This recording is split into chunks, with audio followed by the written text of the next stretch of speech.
Ayushman card वाला योजना क्यों आ गया भाई बीच में? जब केजरीवाल की योजनाएं चलती रहेगी, केजरीवाल की योजना है अनलिमिटेड आपकी स्वास्थ्य का जो है कि खर्च वो दिल्ली सरकार उठाएगी।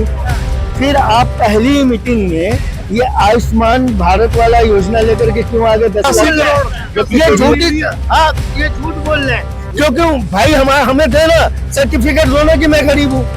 जब तक आप सर्टिफिकेट नहीं दोगे हम कैसे साबित होंगे कि हम गरीब हैं? डाटा है 81 करोड़ लोग गरीब हैं जिनको राशन दे रहे हैं। ये सरकार के पास डाटा नहीं है क्या? सारा डाटा होता है। एक चीज ये बताओ, आप आयुष्मान कार्ड क्यों दे रहे हो? वो एक सर्टिफिकेट है ना।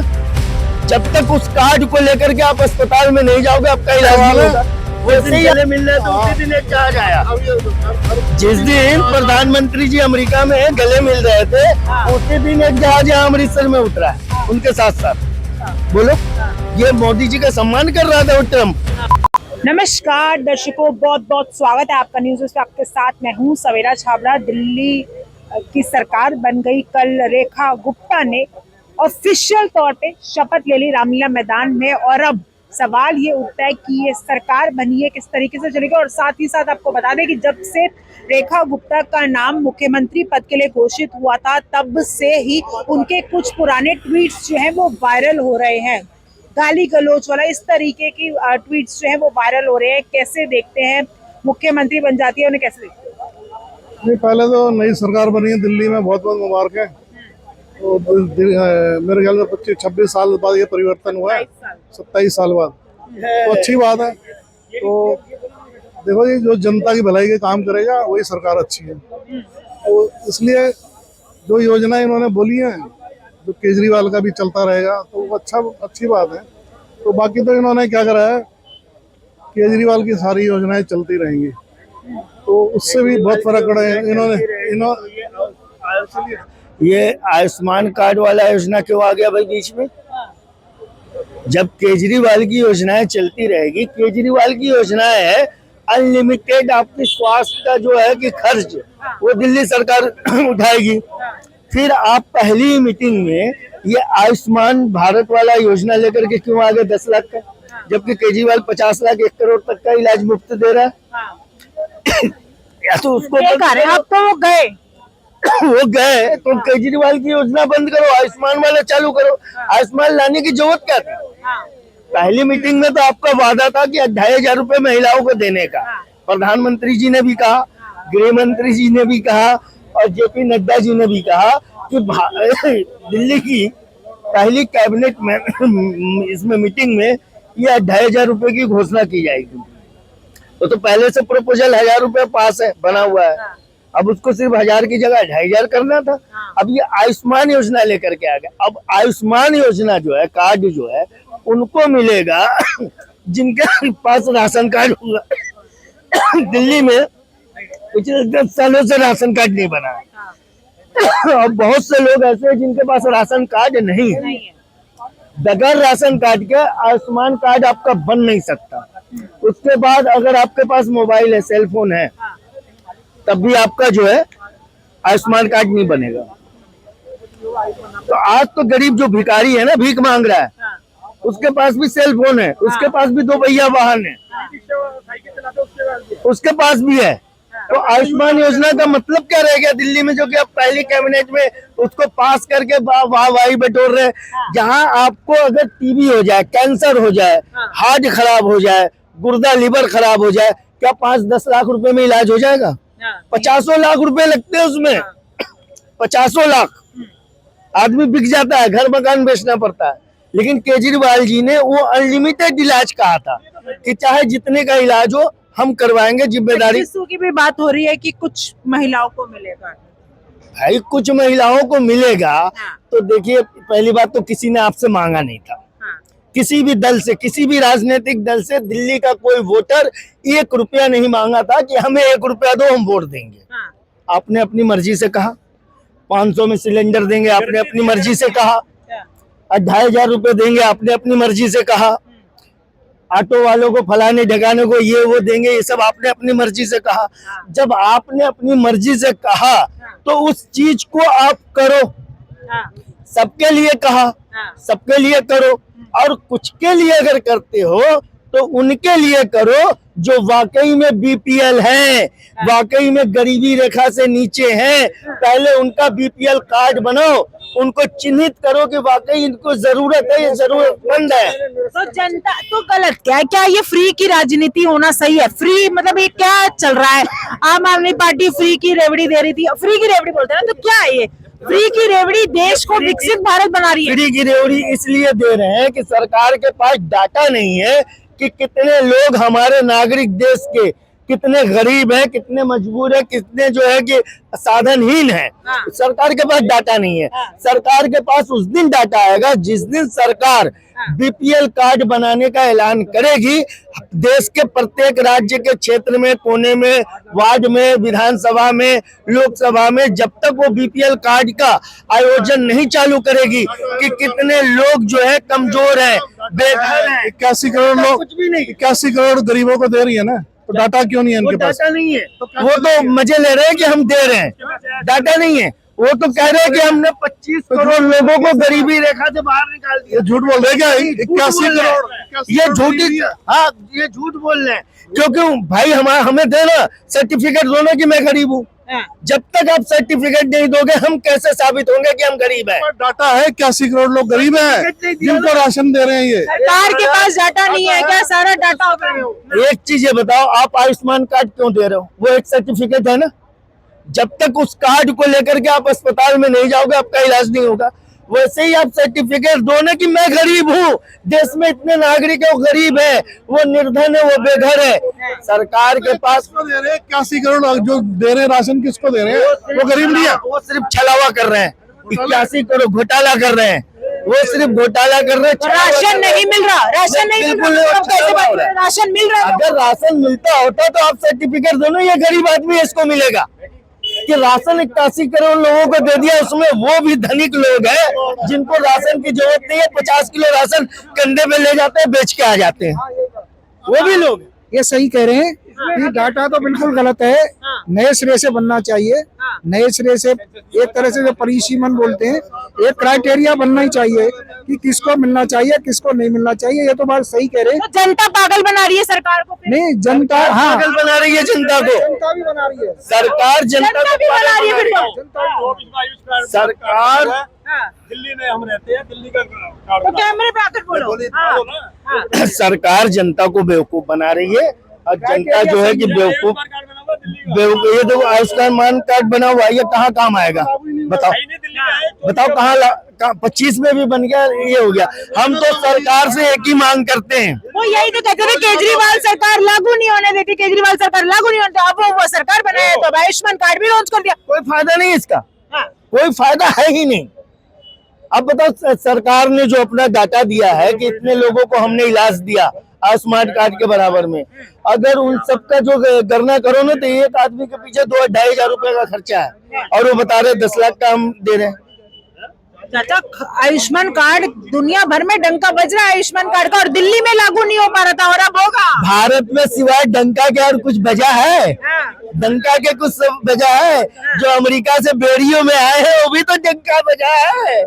जो बेड़ियों में बंद के आए हैं, जो बेरोजगार जिनके पास अपने घर में खाने को नहीं था, वो घर जमीन बेच करके अमेरिका गए थे, वो क्या कहते हैं राजा बाबू बनने, वो आए बेड़ियों में बंद के, वो भी तो डंका बजा भारत का। गलत तरीके से गए थे ना।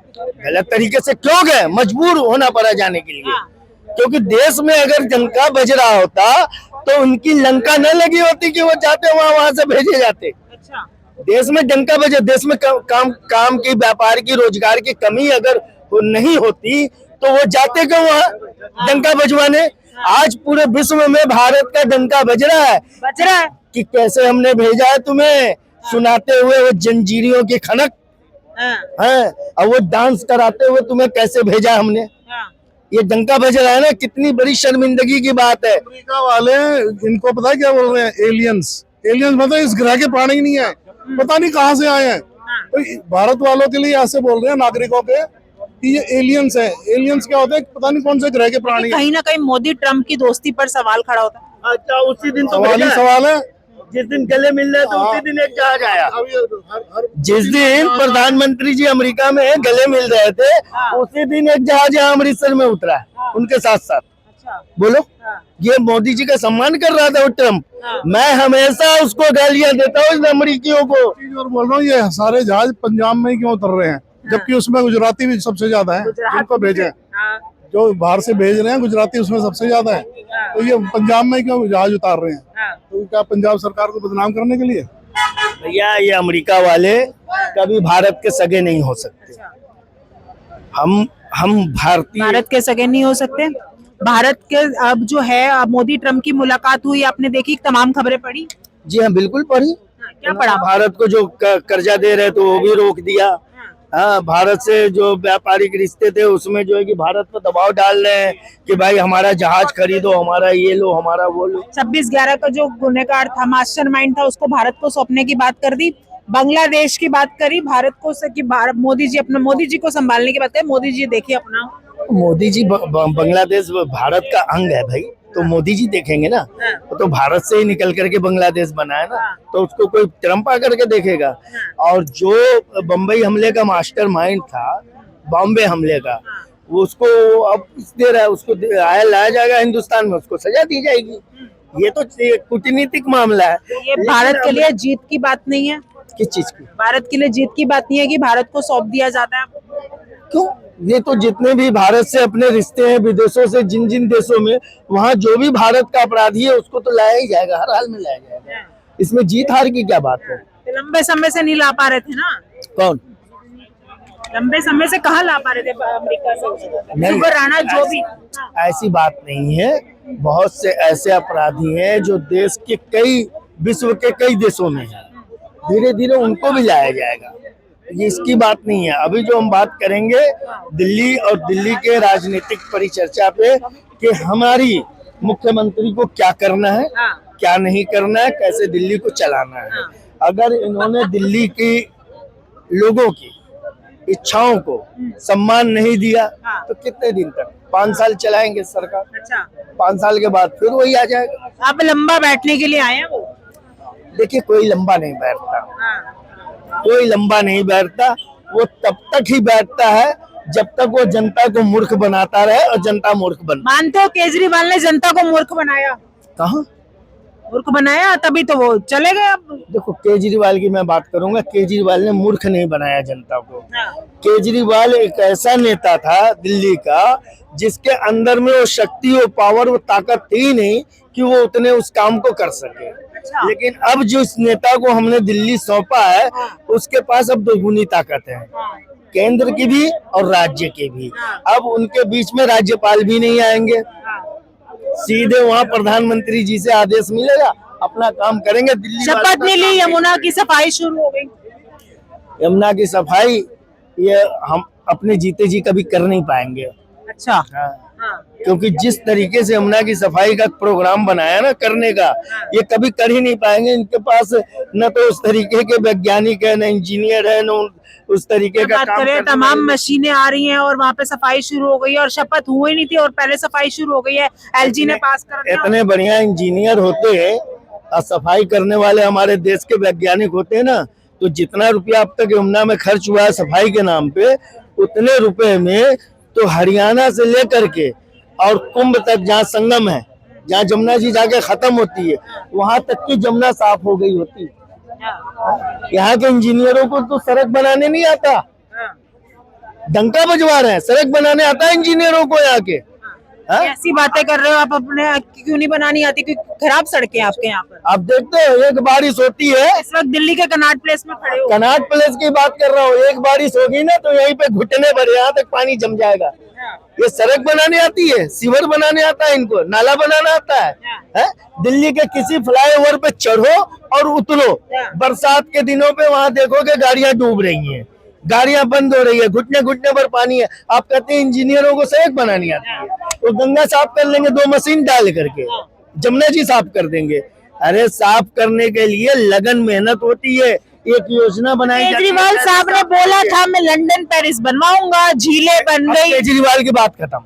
वो गए। अब जो नई सरकार है उनकी बात शुरू, 2 मशीन 4 मशीन लगाने से यमुना साफ नहीं होगा। यमुना साफ होगा कि जब तक जितने भी गटर हैं, जितने भी गंदे नाले हैं, वो यमुना में जाने से पहले उनके पानी को शुद्ध किया जाए, यमुना में उनका एक अंश भी पानी न जाए। पहले तो ये बंद करो। दूसरा, यमुना की गहराई को बढ़ाओ। हजारों सालों से आज तक यमुना की गहराई नहीं बढ़ाई गई, उसका गाद नहीं निकाला गया, अंदर की गंदगी नहीं निकाली गई, तो यमुना साफ कहाँ से होगा भाई? दूसरा, जो बाढ़ क्षेत्र है, जो हमारी दिल्ली सरकार, केंद्र सरकार जो बड़ा दावा करती है, इनकी बेवकूफी देखिए। आप कहते हैं इंजीनियर, किसी दिन यमुना किनारे आप जाना, वजीराबाद से लेकर के कालंदी कुंज तक, अब देखो ना, बड़ा डाइवर्सिटी पार्क बना रहे हैं। जो पानी गहराई का था, जो जमीनें गड्ढा थी, जहां बाहर का पानी आकर के पानी उसमें रुकता, आगे जाके न फैलता, उन जमीनों पे भराव कर रहे हैं, वहां कंक्रीट सजा रहे हैं, पार्क बना रहे हैं, उन जमीनों को ऊंचा कर दिया। अब बाढ़ आएगा, उसका पानी कहाँ जाएगा भाई? ये कितने बुद्धिमान है हमारे देश के इंजीनियर कि वो बाढ़ ग्रस्त क्षेत्रों को आप भराव करके उसकी जमीनों को ऊंचा कर रहे हो और उसमें पार्क बना रहे हो, गार्डन बना रहे हो। अरे वो बाढ़ ग्रस्त क्षेत्र है, जब बाढ़ आएगा, जब प्रकृति अपनी भविष्यता दिखाएगी, जब पानी बढ़ेगा नदियों में, तो वो पानी उस जगहों पे फैलता है और फैल करके जो है धारा को कम करता है। लेकिन अब वो जो ऊंचाई हो गई, वो पानी कहाँ जाएगा? लाल किले पे, जामा मस्जिद पे। ठीक है चाचा, बने रहना, इनसे भी सवाल लूंगी, आप साथ में बने रहना, काउंट ले लो। कह रहे यमुना की सफाई करना इतना आसान नहीं, कैसे? सही बोल रहे हैं, एकदम सही बात बोली, मैं सहमत हूँ उस बात से। ये बताइए, यमुना को गंदा कौन करता है? आम जनता। उसकी जिम्मेदारी कौन लेगा? हमें भी तो अपनी जिम्मेदारी लेनी होगी। ये बोल रहे हैं कि यमुना को सील किया जा रहा है, उसके स्पेस को कवर किया जा रहा है। अरे भैया, बांध बनाए जाते हैं कि नहीं बनाए जाते हैं? बांध नहीं बनाए जा रहे। जो बाढ़ ग्रस्त क्षेत्र मैदान है, जहाँ खेत है, जहाँ लोग खेती करते थे, वो जमीन गहरी थी, उस जमीन को ऊंचा करके उस पर पार्क बनाया जा रहा है।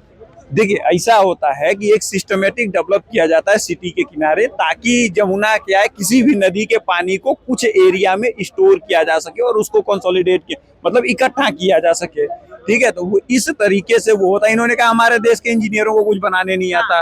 ठीक है, तो भैया इस देश में उत्तरापथ रोड बना था, जो ढाका टू पेशावर, वो कौन बना के गया था? वो ग्रैंड ट्रंक रोड बनाने वाले हमारे हिस्टोरियन, जो 5 साल राज नहीं किया। मैं आपके घर में टेबल कैसे लगा सकता हूँ? ग्रैंड ट्रंक रोड कब बना था? वो सीमेंट का बना था।